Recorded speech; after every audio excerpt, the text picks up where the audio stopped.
Hello বন্ধুরা, আজকের video হলো ফার্স্ট এজ কেসেসের। যারা এল&টি কোম্পানিতে ফার্স্ট রাইডারে কাজ করছো অথবা আগামী দিনে কাজ করবে তাদের জন্য এই ভিডিওটা। যে ফার্স্ট এজ কেসেসের যে ফরম্যাট তোমরা কিভাবে কম্পিউটারে বানাবে কিংবা যে এক্সেল শিট তোমাদেরকে বানাতে হবে, সেখানে কটা কলম থাকবে।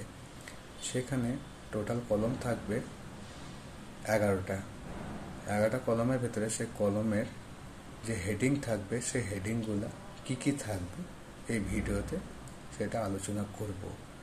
নাম্বার 1-এ থাকবে সিরিয়াল নাম্বার,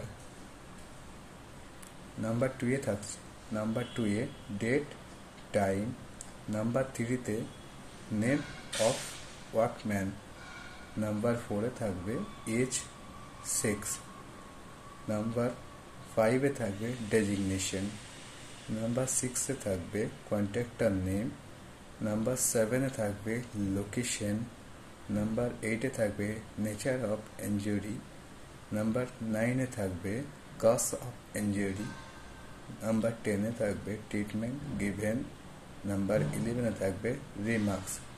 এই কলমগুলা তোমরা এইভাবে বানাবে, এইভাবে এক্সেল শিট বানিয়ে যে ফার্স্ট এজ কেসেসের যে প্রসেস সেটা কমপ্লিট হয়ে যাবে।